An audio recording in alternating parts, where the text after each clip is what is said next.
Isso. A gente está aqui na quinta pregação, é a última pregação então desse tema. Semana que vem já começa um novo tema. E o tema é a minha igreja. Nós estamos começando uma igreja nova. Então o tema dessa pregação é a minha igreja. Mas essa igreja não é minha, né? Essa igreja é do Senhor Jesus. A palavra de Deus diz, Jesus, ele olha para Pedro e fala: sobre essa rocha eu edificarei a minha igreja. Então eu edificarei a minha igreja. A igreja não é minha, a igreja não é sua, a igreja é do Senhor Jesus, mas nós estamos aqui na igreja de Jesus.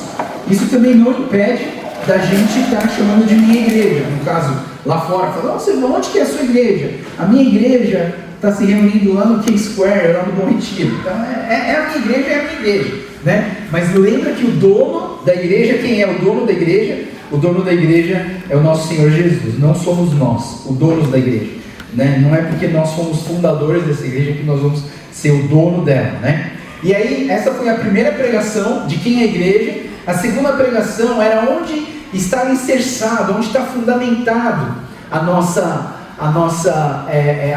fé, né? Qual é a base da nossa fé? E a gente falou sobre o credo apostólico.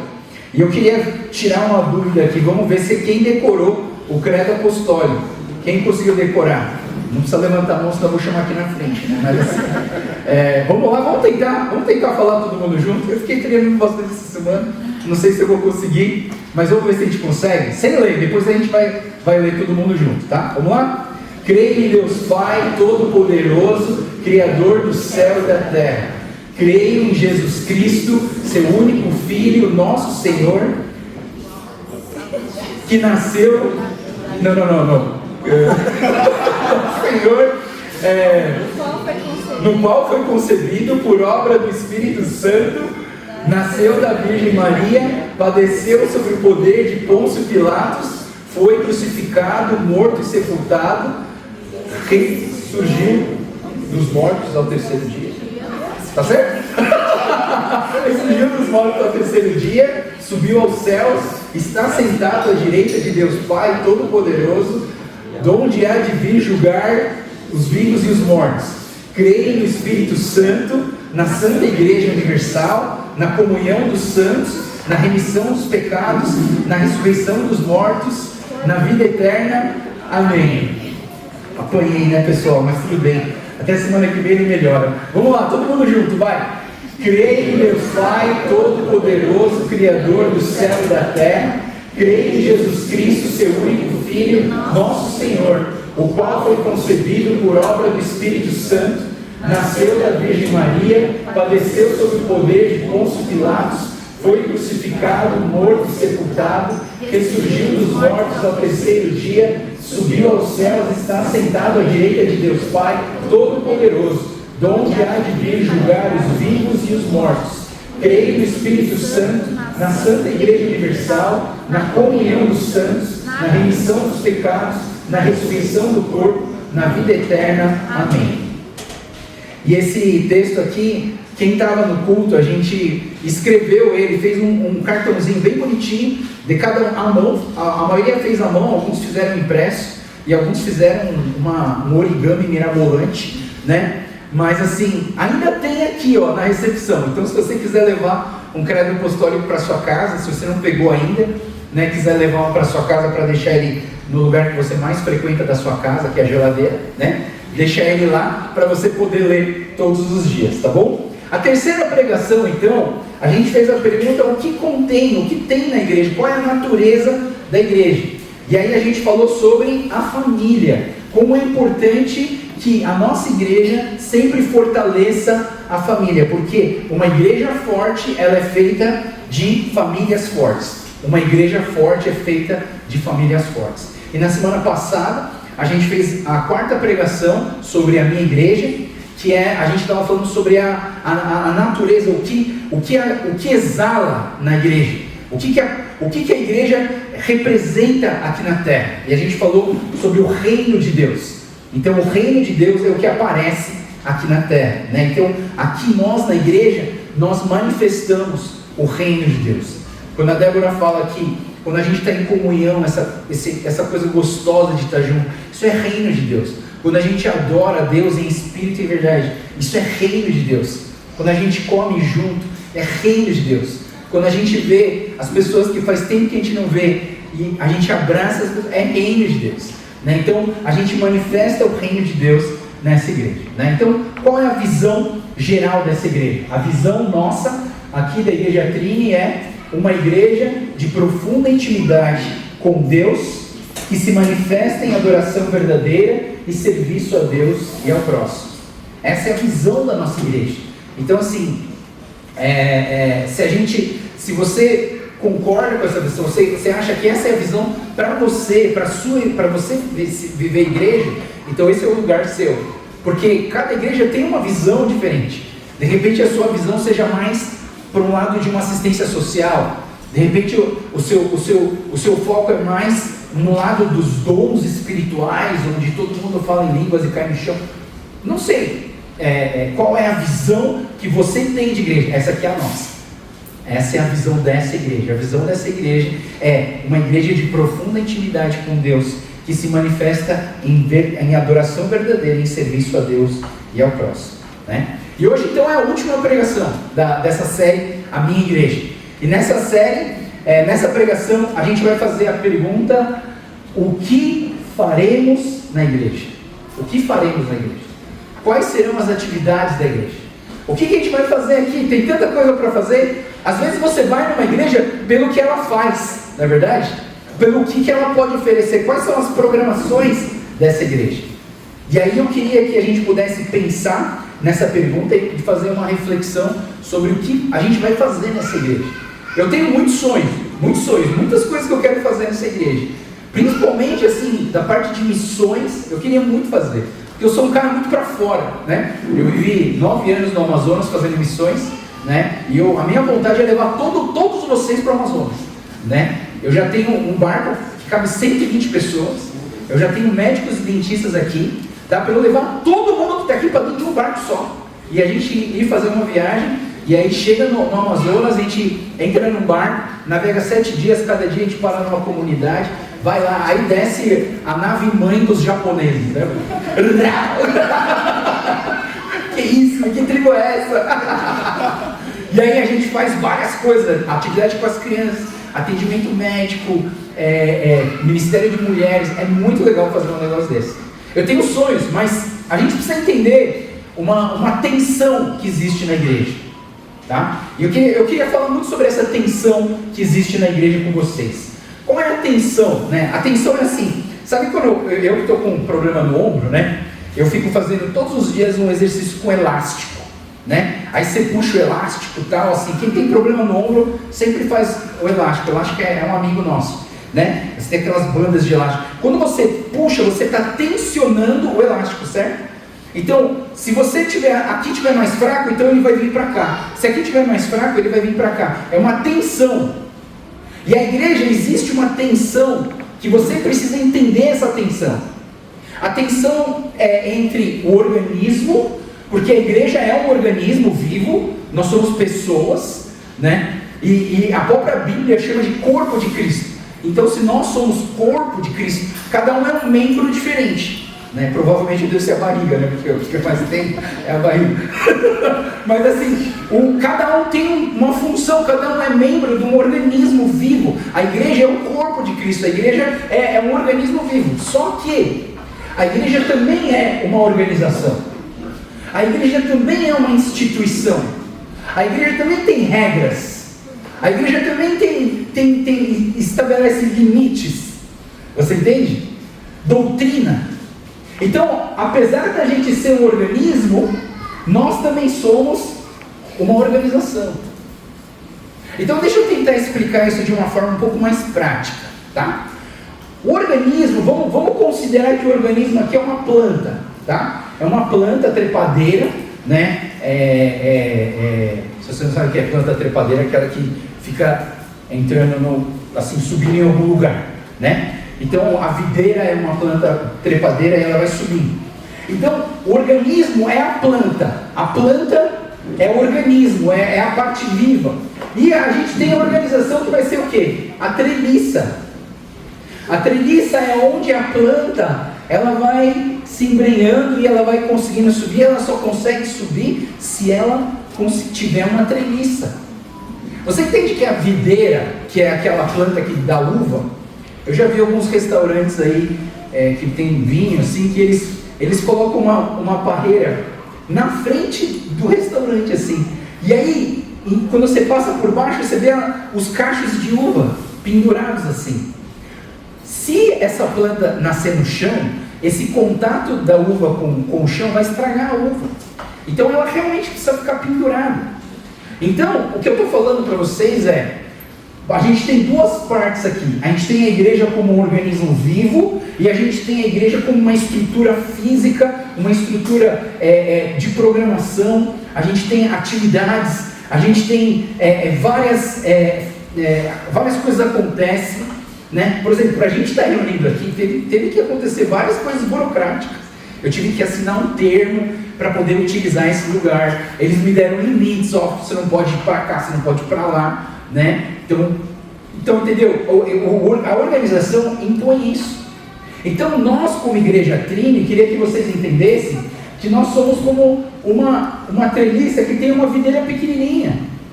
A gente ainda é pequenininho, a gente está começando agora.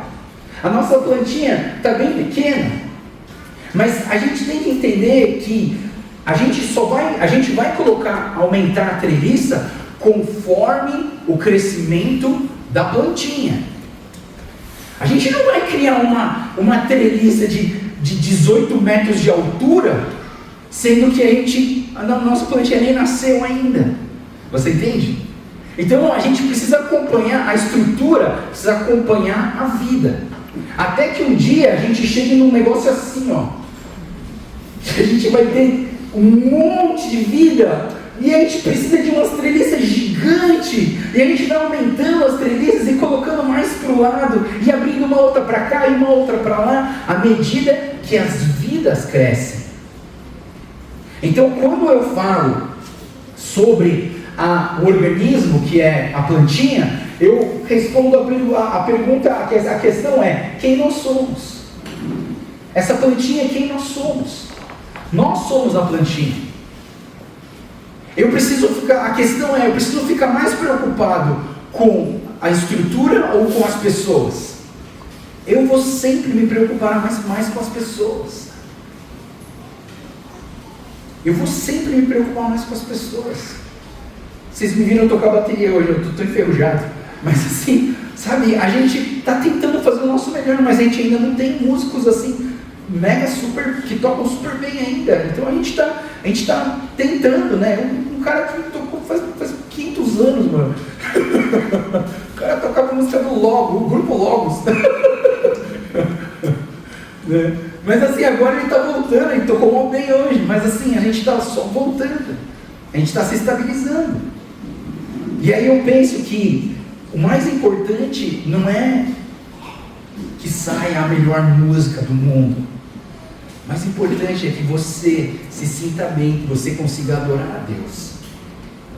Por quê? Porque a parte viva, o organismo é quem nós somos. Então, por outro lado, a estrutura, que é a organização, ela vai trazer para a gente a ideia do quê? Quais são as nossas programações. Então, a gente precisa entender a vida, que são as pessoas, para que a gente possa, sim, criar programações. A gente não pode fazer o contrário. A gente não pode criar as programações e depois ver o que a gente vai colocar lá dentro. A gente cuida das pessoas. Então aqui na Igreja Trini, né, a gente ainda está bem pequeno. A nossa treliça ainda é bem pequena. A gente tem um culto de domingo, por enquanto. A gente não tem nem ministério de criança ainda, coitadinha das nossas crianças. Estão lá comendo, se divertindo, lá brincando. Mas assim, a gente ainda não tem essa atividade, mas a gente vai ter. Porque à medida que a gente cresce, a gente vai estruturando a nossa treliça para que a videira possa crescer. Então aqui na nossa Igreja Trini, só para deixar bem claro para vocês, aqui na Igreja Trini nós vamos investir em vidas. A gente vai investir mais em vida do que em programação. A programação não é tão importante, mas vai ter. Mas a programação não é mais importante do que as vidas. Aqui, à medida que cresce as vidas, nós aumentamos as programações. Não o contrário. Eu não vou criar programação para ficar injetando pessoas. Provavelmente as programações vão vir de vocês. Vocês vão falar, pastor, não seria legal a gente fazer uma festa de Natal? Sei lá, uma festa de Natal, né? Aliás, a nossa próxima festa da igreja vai ser a festa de Natal. Não sei nem o que a gente vai fazer, pessoal. Não sei nem o que a gente vai fazer. A gente vai. Mas o mais importante a gente já tem, são as pessoas. Mas a gente vai fazer programação, conforme o crescimento das vidas. E nunca as programações podem ser mais bonitas do que as vidas. Então assim, não adianta você ter o dia do yakisoba, lindo, maravilhoso, com yakisoba delicioso, sendo que as pessoas estão passando mal, que as pessoas não estão sendo assistidas, as pessoas não estão sendo cuidadas. Aqui nessa igreja, o nosso foco vai ser cuidar das vidas. E à medida que as vidas amadurecem, crescem, são cuidadas, a gente vai aumentando a nossa treliça. Então, como eu falei para vocês, a pergunta de hoje é: o que faremos na igreja? Mas na verdade essa não é a pergunta certa. A pergunta certa, na verdade, é: qual será a nossa missão? Qual será a nossa missão? Como que eu vou botar programação se a gente não sabe nem para onde a gente quer ir? O que a gente quer alcançar? O que nós como igreja queremos alcançar? Quando a gente estabelecer isso, quando a gente estabelecer o que a gente quer alcançar, aí sim a gente começa a colocar o como, a colocar a programação para a gente alcançar. Às vezes a gente está tão bitolado no negócio de igreja que a gente já acha que tem que ter certas coisas. Não necessariamente. A gente vai ter certas coisas se a gente vê a necessidade na nossa igreja, nas vidas. Você entende? Então é importante você entender isso. Vamos pensar qual é a nossa missão. Eu quero focar agora na nossa missão. Qual que é a nossa missão? E a nossa missão vai ser a mesma missão de Jesus. Os dois grandes de Jesus. Vocês vão me ouvir falar isso várias vezes. Porque a missão, o que a gente quer alcançar é os dois grandes de Jesus. Quem são os dois grandes de Jesus? O grande mandamento e a grande comissão. Esses são os dois grandes de Jesus. Jesus passou a vida inteira falando sobre os dois grandes. E a gente vai dar uma entendida quem são esses dois grandes. Então, o primeiro grande, que é o grande mandamento, ele já começa lá no Velho Testamento. Lá no Pentateuco, em Deuteronômio, a gente vai ver o povo de Deus experimentando Deus e recebendo essa palavra. Ouça, ó Israel, o Senhor, o nosso Deus, é o único Senhor. Ame o Senhor, o seu Deus, de todo o seu coração, de toda a sua alma, de todas as suas forças. Olha só, esse texto ele está falando assim, lá em Israel a gente tem o Shema Israel. O Shema, essa palavra Shema significa ouça. Mas não é só ouvir com os ouvidos, você tem que ouvir com o seu coração, você tem que absorver essa verdade. Qual a verdade? O Senhor é o nosso único Senhor. Ame o Senhor, o seu Deus, de todo o seu coração, de toda a sua alma e de toda a sua força. E aí quando Jesus, lá no Novo Testamento, Jesus vem, aqui depois de centenas de anos, e aí Jesus vem, e lá em Mateus 22, ele conversando com alguém, a pessoa diz assim: mestre, qual é o maior mandamento da lei? Respondeu Jesus: ame o Senhor, o seu Deus, de todo o seu coração, de toda a sua alma, de todo o seu entendimento. Esse é o primeiro e maior mandamento. E o segundo, semelhante a ele: ame o seu próximo como a si mesmo. Desses dois mandamentos dependem toda a lei e os profetas. Então, o que a gente precisa alcançar nessa igreja? Pessoas que amam a Deus com toda a sua força, alma e entendimento. Como que a gente faz isso? Como que eu posso influenciar uma pessoa para ela amar a Deus? E aí, essa semana eu achei uma cartinha que eu escrevi para a Débora, quando a gente nem tinha casado ainda, né? Aí eu achei essa cartinha, e nessa cartinha ela falou assim: uma das coisas que eu mais admiro na Débora é que quando eu olho para ela, me inspira a buscar Deus. O amor que ela tem por Deus é tão forte que me faz amar mais a Deus. Quando eu vi uma jovem que foi de São Paulo para o Amazonas sozinha, e ainda perdeu o voo de Manaus para chegar na minha cidadezinha em São Gabriel da Cachoeira, teve que ficar em Manaus 4 dias para esperar o próximo voo, para tentar chegar na minha cidadezinha. Chegou lá sozinha, num lugar que ela não conhecia ninguém, ela nunca nem tinha me visto na vida. Eu falei, essa mulher tem coragem. Aí essa mulher casou comigo, ela deixou São Paulo para morar onde Judas perdeu a meia, né? A volta ele deixou em Manaus, ele perdeu a meia em São Gabriel da Cachoeira, né? Ela era solteira, virou uma mulher casada, ela era estudante, virou uma profissional formada. Ela teve tantas mudanças e ela nunca pediu para voltar. Eu só estava esperando o dia que a Déia falasse assim: Joel, quero voltar para casa. Eu estava esperando esse dia, nunca aconteceu. A gente morou 2 anos lá nos Cafundó do Judas, lá em São Gabriel da Cachoeira, e ela nunca reclamou. Mas eu sei que ela chorava todos os dias, mas ela nunca reclamou. Eu falava, por que será? Porque ela encontrou uma missão no coração dela. E eu falava, Deus, essa mulher é missionária, essa mulher ela te ama com todo o coração. Antes de casar, eu cheguei para ela, aí eu até lembro, a gente estava na Lojas Americanas, e aí eu estava lá com ela e falei assim, Dé, eu preciso te falar uma coisa. Ela falou, o quê? Assim, ó, eu preciso te falar que você não é prioridade na minha vida. Você é a segunda prioridade. Minha primeira prioridade é Deus, mas eu queria deixar isso bem claro. Ela falou, graças a Deus, porque eu também, a minha prioridade também é Deus, você está em segundo lugar. Eu falei, beleza, vou continuar comprando a minha, né? Mas assim, o que eu penso, né, que uma pessoa, ela inspira a outra. E aí eu acho que a melhor forma de você conseguir fazer com que uma pessoa ame a Deus é mostrando o quanto que você ama a Deus, o quanto que você se dedica a Deus, o quanto que você investe em Deus. A palavra de Deus diz assim, onde está o seu tesouro, ali está o seu coração. O que você tem gastado a maior parte do seu tempo? O que você tem gastado a maior parte do seu dinheiro? O que você tem gastado a maior parte do seu pensamento? E às vezes a gente pode encontrar um ídolo nas nossas vidas. Tem coisas boas que têm tomado lugar de Deus nas nossas vidas. Coisas lícitas. Casamento, filhos, trabalho, são todas coisas lícitas. Deus ama isso. Mas será que algumas vezes a gente não coloca essas coisas no lugar de Deus? O que você tem gastado a maior parte do seu tempo, a maior parte do seu dinheiro e a maior parte do seu pensamento? Se não for Deus, você tem um ídolo no lugar de Deus.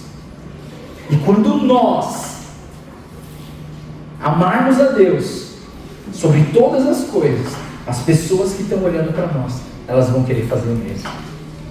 Eu lembro que minha filha tinha 8 anos, estava brincando no parquinho, e ela virou para mim e falou assim, papai, já sei o que eu quero ser quando eu crescer. Eu falei, nossa, já? O que você quer ser? Quero ser pastora. Nossa, mas por que você inventou esse negócio? Não é por causa de você não, é porque eu quero sim, eu quero amar a Deus, eu quero servir a Deus. Eu falei, poxa, que legal. Mas sabe, pessoal, como que a gente faz isso? A gente precisa ser uma pessoa apaixonada por Deus. E aí eu vejo que nossa igreja, eu penso assim, que nós seremos uma igreja apaixonada por Deus. Uma igreja que ama a Deus. E o que é uma pessoa apaixonada? Você já esteve apaixonado alguma vez? Já, né? Não sei se você está agora. Se você não está, pelo seu marido, pela sua esposa, está na hora de voltar a ficar. Mas o que acontece com uma pessoa, um cara apaixonado? Um cara apaixonado, você quer ver a pessoa toda hora, a pessoa por quem você está se apaixonando. Você quer ver ela toda hora. Você fica pensando e orando por essa pessoa toda hora. Quando você está apaixonado, você fica elogiando essa pessoa, falando coisas boas dela. Quando você está apaixonado, é quando você está com uma pessoa e você não vê o tempo passar. Quando você está com essa pessoa, você não vê o tempo passar. É bom ficar com essa pessoa. Também quando você está apaixonado, você não mede esforços para dar o seu melhor para ela. Você quer dar o seu melhor para ela, né? Às vezes eu não sou apaixonado quando eu estou comendo, sabe? Porque quando a comida vem, eu recebo meu prato, né? A Dé já faz assim, ó. Eu falei, pô, mano, você não pediu o seu? Ela, não, eu só quero experimentar o que você pediu o seu, né? Mas assim, aí eu fico assim, então eu sei que eu não sou muito apaixonado quando eu estou comendo, né? Acho que quando eu estou comendo eu sou apaixonado pela minha comida. Mas a gente quer dar o nosso melhor. Outra coisa, nós nos esforçamos para dar o melhor e você tem prazer de servir essa pessoa. E eu penso que se nós formos uma igreja de pessoas apaixonadas por Deus, nós vamos fazer mais pessoas apaixonadas por Deus. Se você vem aqui e você não vê ninguém se dedicando, se esforçando para que a coisa, para que, sabe, Deus se agrade disso aqui, a gente não vai ter outras pessoas. Então tudo que a gente fizer, em qualquer programação, em qualquer área dessa igreja, a gente precisa fazer de uma forma apaixonada mesmo. A gente tem que dar o nosso melhor. Por isso que aqui na Igreja Trinity, a primeira parte da visão da nossa igreja é uma igreja de profunda intimidade com Deus. Pessoas apaixonadas, pessoas que amam a Deus. Aí vou fazer uma ligação do primeiro grande para o segundo grande. Eu quero trazer um texto para vocês, né? Lá em Romanos capítulo 13, 8 a 10, vai dizer assim: não devam nada a ninguém a não ser o amor de uns pelos outros, pois aquele que ama o seu próximo tem cumprido a lei. Pois estes mandamentos: não adulterarás, não matarás, não furtarás, não cobiçarás, e qualquer outro mandamento, todos se resumem nesse preceito: ame o seu próximo como a si mesmo. O amor não pratica o mal contra o próximo, portanto, o amor é o cumprimento da lei. Então, se você quer cumprir a lei, você precisa exercitar o amor de Deus para com as pessoas. E esse é o grande mandamento. O primeiro grande de Jesus é esse: amar a Deus sobre todas as coisas e amar o próximo como a ti mesmo. Só que, sabe uma coisa interessante? A Bíblia fala: ame o próximo como você ama a você mesmo. Eu quero fazer uma pergunta: você ama a você mesmo? Porque tem muita gente que não gosta de si. Você não gosta de você mesmo. E aí é dessa forma que você vai amar o próximo. E aí aqui nessa igreja a gente tem orado muito, eu e a Dé, a gente tem orado muito para que aqui seja uma igreja que manifeste cura na vida de todos nós, para que nós possamos aprender a nos amar. Eu posso dizer para vocês que eu não me amava, né?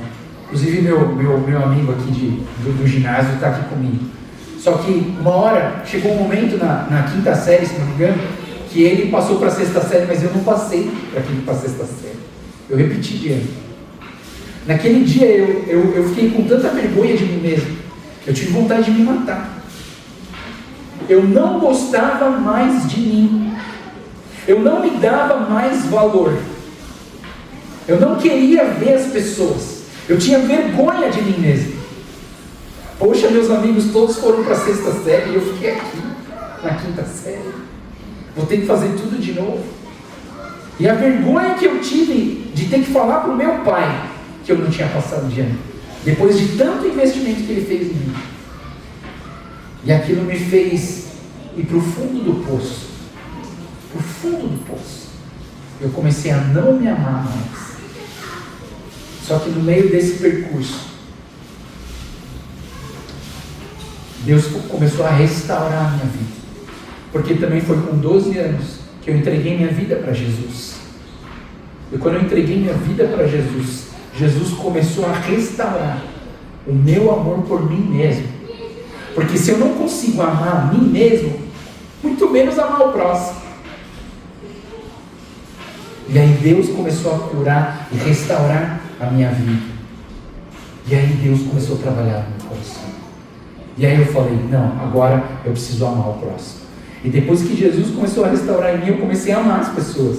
Eu comecei a servir as pessoas. Eu comecei a ajudar as pessoas. Eu fiz faculdade de odontologia para poder ajudar as pessoas. Para dar um sorriso de novo para as pessoas. Se bem que a maioria eu tirei o sorriso, né? Coloquei todo o sorriso. Mas era para a saúde deles, né? Dizem que a saúde começa pela boca, mas assim, eu fiz odontologia para servir a Deus. Por isso que quando eu fiz odonto, eu entendi o quê? A grande comissão. E o que é a grande comissão, né? Lá em Mateus capítulo 28, a gente tem o texto da grande comissão. Então Jesus aproximou-se deles e disse: foi-me dada toda a autoridade no céu e na terra. Portanto, vão e façam discípulos de todas as nações, batizando-os em nome do Pai, do Filho e do Espírito Santo, e ensinando-os a obedecer a tudo que eu lhes ordenei, e eu estarei sempre com vocês até o final dos tempos. Então a grande comissão é o quê? É você ver que Jesus deixou o conforto dele lá no céu, deixou as coisas boas que ele tinha lá no céu, e resolveu descer aqui na terra, para ajudar as pessoas a reencontrarem com Deus. Isso é missão. E aí eu coloquei isso no meu coração. Eu quero ajudar as pessoas a encontrarem com Deus. E como que eu faço isso? Quando eu recebi esse chamado, eu lembro que eu fui na casa do meu avô, né? E eu estava tentando estudar japonês para poder falar com o meu avô. Aí quando eu cheguei a falar: ô, Dichan, ohayou gozaimasu. Aí ele virou para mim: pode falar em português. Ah, meu Deus.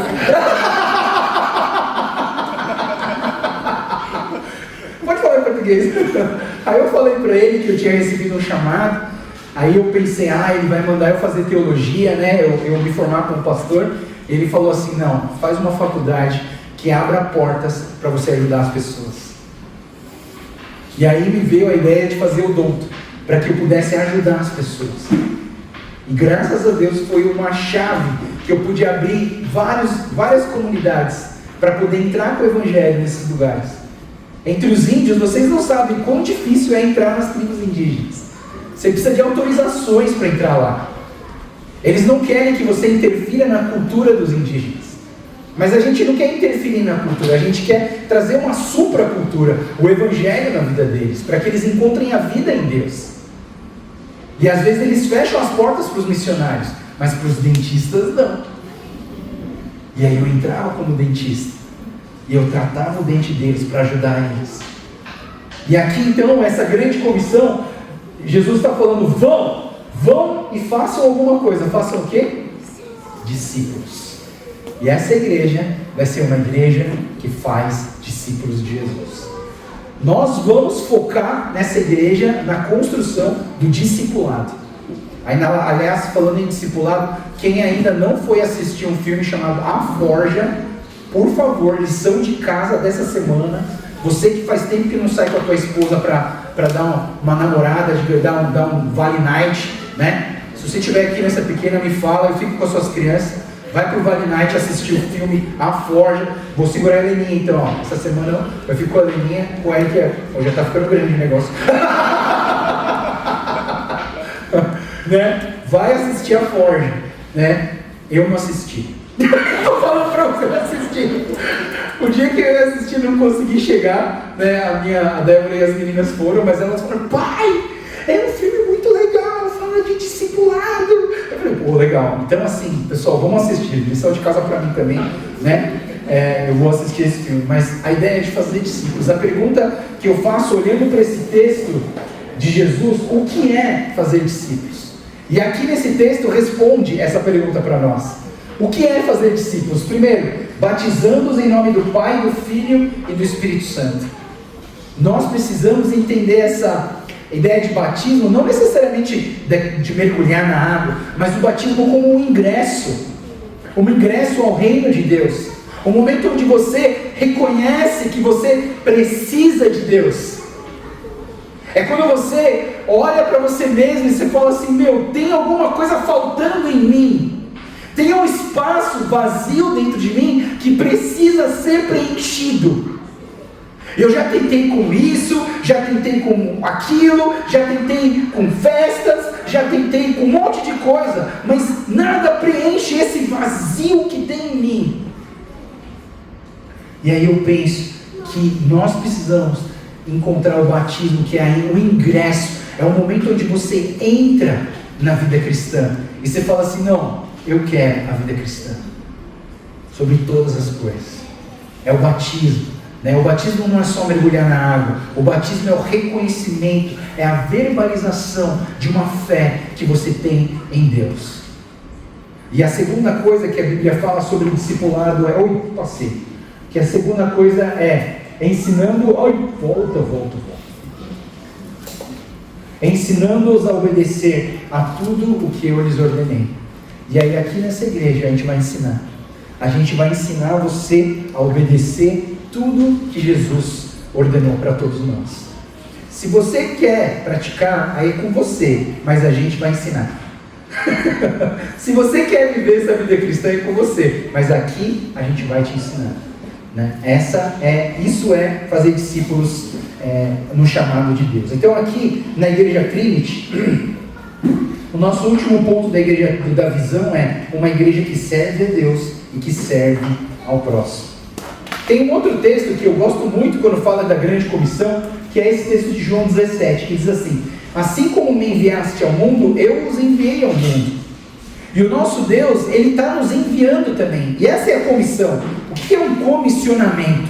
É quando você chama um pessoal e fala, pessoal, vocês podem ir para lá, vocês foram comissionados para ir para aquele lugar. É uma comissão.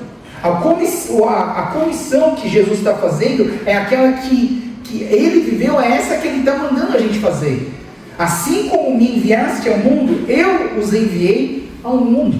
Nós somos enviados para esse mundo tenebroso, para esse mundo de guerras, de pressão social, de polarização, de dúvidas, de um mundo cruel. Muitas vezes é um mundo cruel. A gente ouve as notícias, a gente só vê coisa cruel acontecendo. Então aqui na Igreja Trini, a gente vai ter uma missão de evangelismo. Isso para a gente é comissão. A gente vai trabalhar com o evangelismo, a gente vai criar meios para que nós possamos falar desse Jesus que a gente experimentou para outras pessoas que ainda não conhecem. Isso é evangelismo. A gente vai também ter a missão de ser como Jesus. Você precisa ser como Jesus no seu trabalho, ser como Jesus na sua casa, ser como Jesus aqui na igreja, ser como Jesus na rua, em todo lugar. Talvez um dos lugares mais difíceis de ser como Jesus é quando você está dirigindo. Quando você está dirigindo é terrível ser como Jesus, né? A nossa carne, o nosso velho homem ressuscita e quer xingar todo mundo, e está todo mundo contra você, e por que esse cara é devagar na minha frente? Vai logo, aí aquele fecha você, os motoboy e tal, né? A gente precisa de Jesus. Mas a nossa missão é ser como Jesus. E a nossa missão também é ser luz nas trevas. Nós precisamos brilhar a luz de Deus. E esse é o nosso testemunho. Aonde a gente for, a gente precisa brilhar a luz de Deus. Eu não sei se eu contei para vocês, uma vez eu estava lá no Amazonas e eu voltei de uma viagem missionária, 7 dias, e eu morava sozinho, eu não tinha nada para comer. Eu falei, vou comprar alguma coisa para comer no supermercado. Aí eu fui no supermercado, que era um supermercado lá em Manaus, que era 24 horas. Eu fui lá, era mais ou menos 1h30 da madrugada. Aí eu falei, vou comprar um negócio para eu comer. Fui lá, eu estava andando lá no supermercado, né?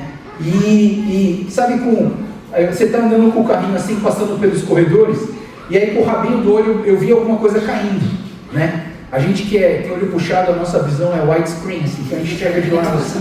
Aí eu vi um negócio caindo no chão, assim. Eu falei, que negócio estranho. Voltei, olhei, tinha caído um negócio no chão. Aí eu entrei nesse corredor, peguei, né, era um bacon, né? Eu peguei o bacon e coloquei na prateleira de novo. Aí estava indo embora. Quando eu estava indo embora, uma mulher, nem tinha visto essa mulher, ela estava ali fazendo compra também. Ela virou para mim e falou assim, ei, por que você fez isso? Eu falei, minha senhora, o bacon caiu no chão e ficou colocado. Aí eu fui saindo.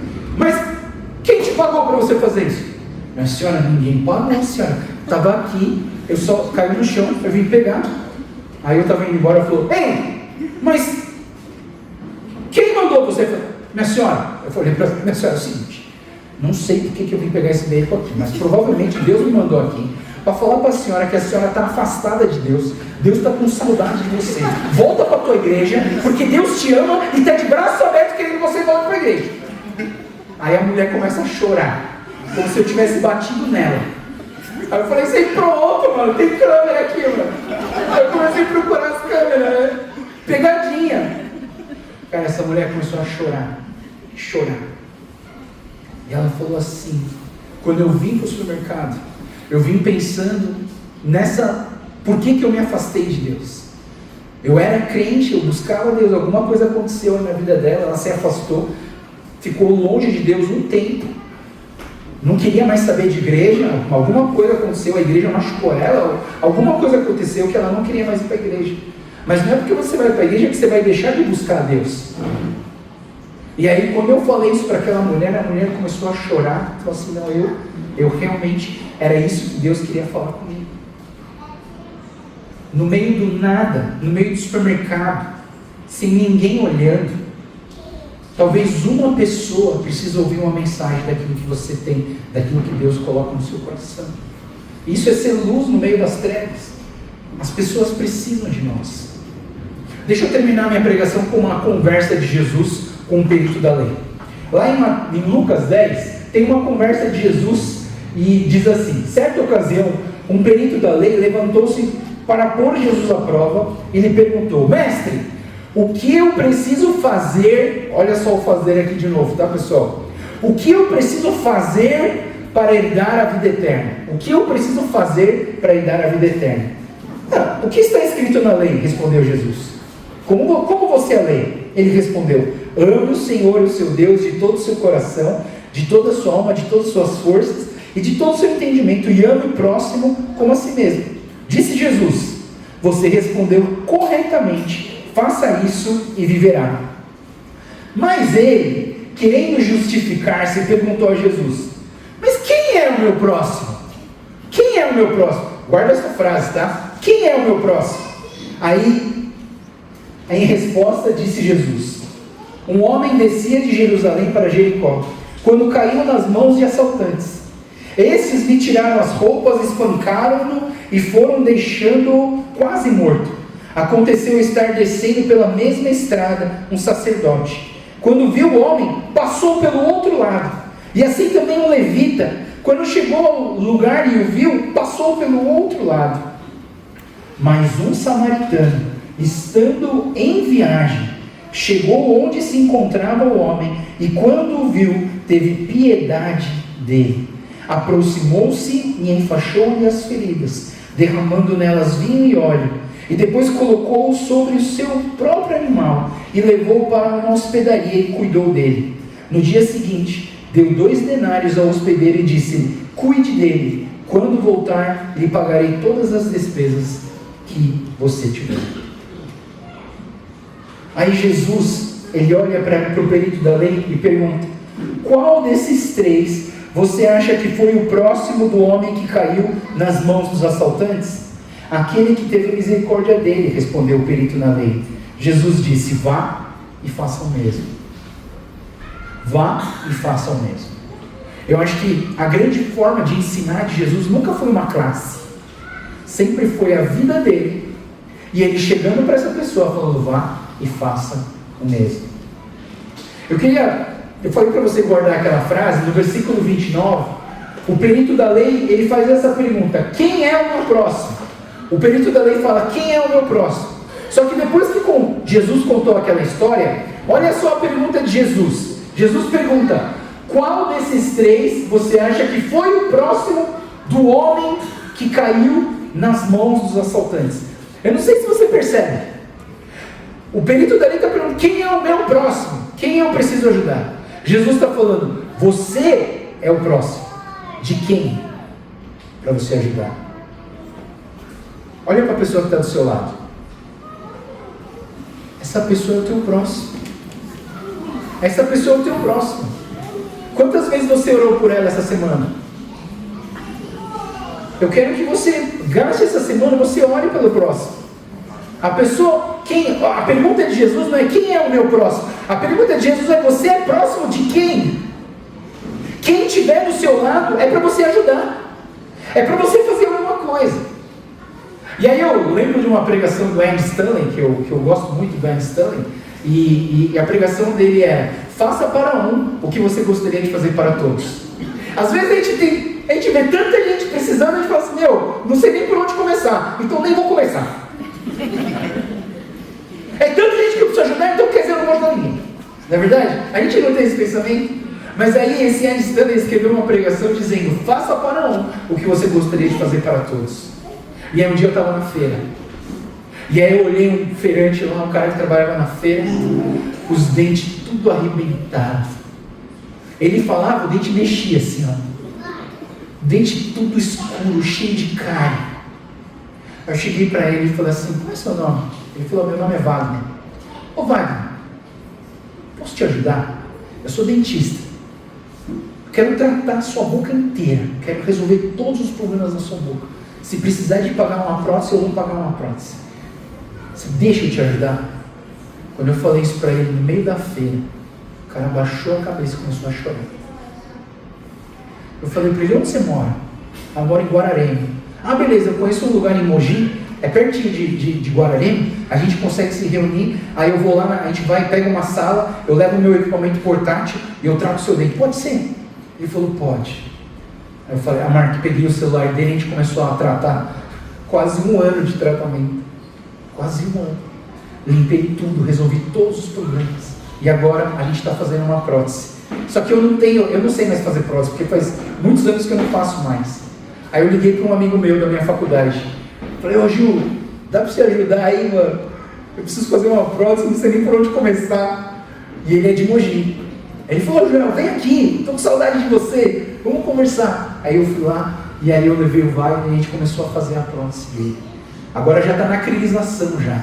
A gente fez todo o processo de mordida, tal, de medição, e aí a gente mandou acrilizar. Provavelmente na semana que vem a gente vai entregar essa prótese para ele. Quem é? Você é próximo de quem? A pergunta não é quem é o meu próximo. A pergunta é: você é próximo de quem? Aonde você estiver, você tem próximos, pessoas do seu lado. Você é próximo de quem? Nós precisamos manifestar Jesus nas nossas vidas. Essa é a comissão de Deus. Deus quer que a gente ajude, que a gente manifeste Deus na vida das pessoas. Então essa é a pergunta: você está próximo de quem? De quem? Foi interessante que essa história aí desse senhor da feira, eu contei para minhas filhas, acho que semana passada. As minhas filhas ficaram impressionadas, falaram assim: meu Deus, pai, você nunca contou isso pra gente. Eu falei: quando eu deixava vocês na escola, eu ia para Mogi cuidar do cara. Nossa, pai, você é um herói sem capa. Elas ficaram impressionadas. Eu só fiz para um, eu gostaria de fazer para todos, mas eu só consegui fazer para um. Faça para um o que você gostaria de fazer para todos. Então, olhando para esse texto da conversa de Jesus, eu só quero terminar com isso. A grande comissão, então, o que é? Quando a gente olha para o bom samaritano, a gente vê que ele teve piedade dele. E ter piedade significa empatia. Empatia significa você se colocar na pele do outro. Empatia, tem um termo nos Estados Unidos que diz: use o sapato do seu amigo e ande por um quilômetro, para você sentir o que ele sente no pé, né? Uma vez até pensei assim: vou colocar o sapato alto da minha esposa para ver como que funciona, né? Mas graças a Deus nem coube, né? Eu vou experimentar seu Crocs então. Mas assim, quando você se coloca na pele da pessoa, você sente o que ela está passando. Você entende? Isso é empatia. Esse bom samaritano, quando ele olhou o cara deixado como morto no chão, ele teve empatia dessa pessoa. Ele se colocou no lugar daquela pessoa. E aí eu penso, né, que às vezes a gente pensa assim: poxa, alguém podia estar orando por mim, mas por que você não está orando por ninguém? Então, a gente precisa viver o que o bom samaritano teve: piedade, ele teve empatia. Segunda coisa que ele fez, ele usou o seu conhecimento para ajudar as pessoas. Use o pouco conhecimento que você tem, nem que seja para fazer um arroz com feijão e fazer uma marmitinha e entregar para alguém. Use o que você sabe, o que você tem para ajudar as pessoas. E última coisa que eu vejo no bom samaritano: seja generoso com os outros. Lembre-se que tudo que você faz é para Jesus. Tudo que você faz é para Jesus. Se você traz o lanchinho do café da manhã aqui para a gente, lembra que você não está fazendo isso só para as pessoas, você está fazendo isso para Jesus. Quando você dá algo para as pessoas, você tem que dar do seu melhor e não do resto. Eu lembro que um dia eu fiz uma pregação lá numa igreja coreana, e aí eu falei sobre isso: não se dá resto para Deus, se dá o melhor para Deus. E eu lembrei de um assunto, de um tema que foi, que eu vivenciei lá em Manaus. Uma senhora, ela me chamou e falou assim: ô missionário Joel, vem cá. Aí eu fui lá e falou assim: eu queria te dar um negócio, né? Aí eu fui ver, era um queijo todo embolorado. O queijo parecia que tinha pele, assim, um pelo, assim, sabe? De tão embolorado. Ela falou assim: não, mas ô missionário, você corta aqui assim, lá no meio, tá perfeito, dá para usar. Eu falei: Deus do céu. Deus do céu, será que é assim que a gente dá o melhor para Deus? Quando você dá o seu melhor para Deus, para as pessoas, você está dando o seu melhor para Deus. Afinal de contas, cada um de nós somos imagem e semelhança de Deus. Dê o seu melhor, não dê o resto. Não dê o resto. Eu lembro que eu estava no McDonald's com um amigo e sobrou um pedaço do sanduíche dele e falou assim: me dá esse pedacinho, sabe? Você fica com aquele olho, dá esse negocinho pra mim. Ele falou: você quer? Você está com fome? Eu falei: eu tô. Aí ele pegou aquele pedacinho, jogou no lixo, foi no caixa, comprou um novo e me deu um novo. Tó, Joel, você não merece o resto, eu só te dou o melhor. Quando você faz isso para alguém, você faz isso para Deus. Seja generoso com as pessoas, você vai ser generoso com Deus.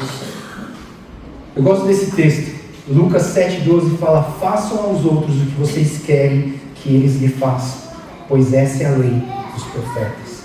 Então, que a nossa igreja, essa igreja vai ser uma igreja que o nosso objetivo é alcançar os dois grandes: o grande mandamento e a grande comissão. Então esse é o nosso alvo, pessoal. O que a gente vai fazer? Não sei. Eu não sei. Eu só sei que nós vamos alcançar os dois grandes. Nós vamos viver os dois grandes na nossa igreja.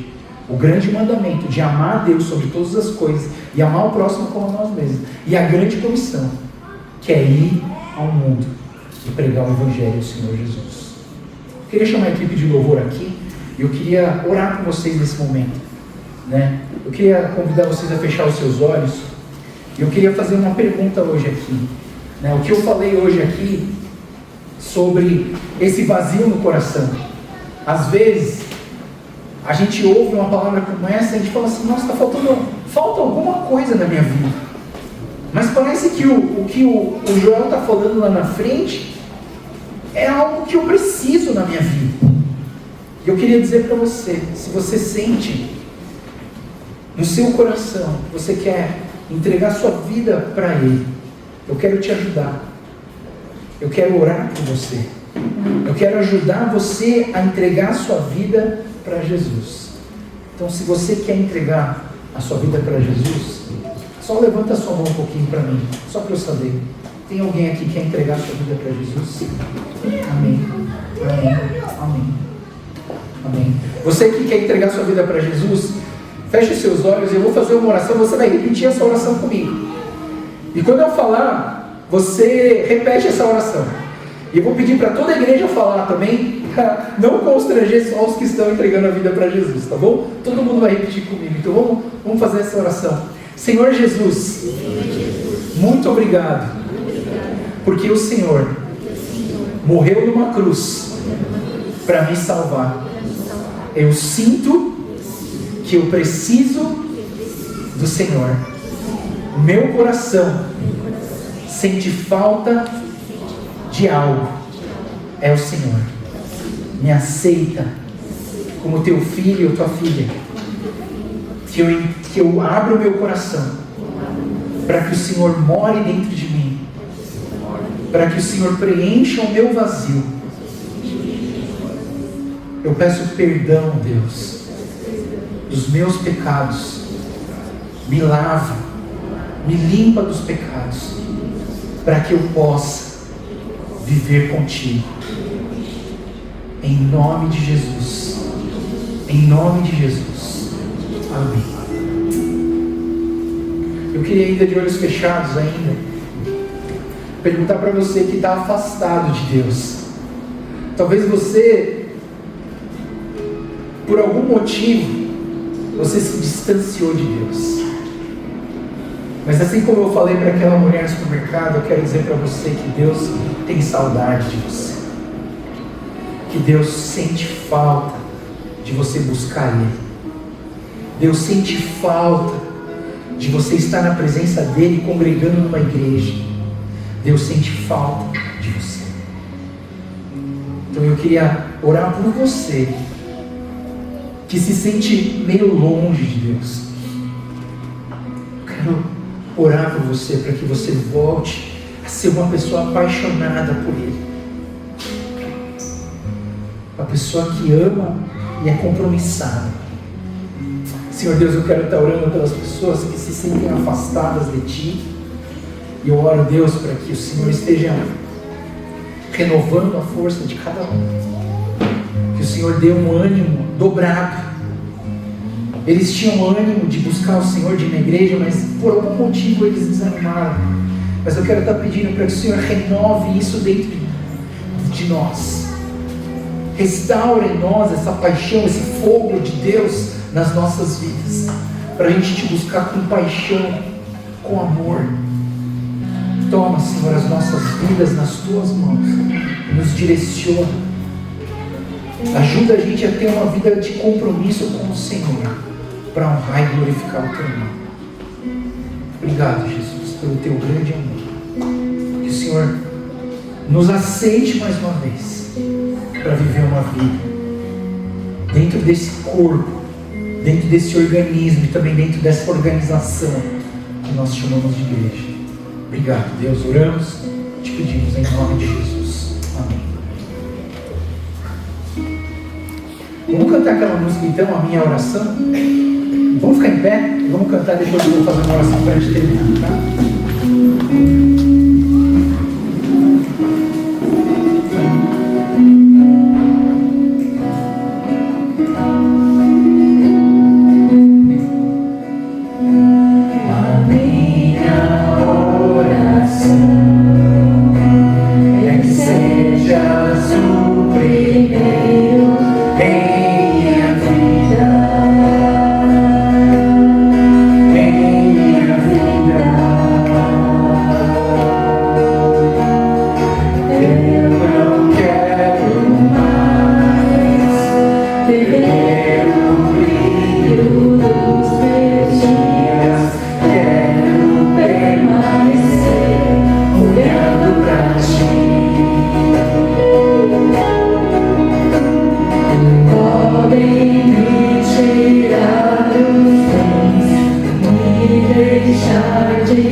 Mais precioso que tenho.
Senhor Jesus Cristo e o amor de Deus, o Pai, e a comunhão e a consolação do Espírito Santo esteja com cada um de nós aqui presente, de agora, para tudo sempre.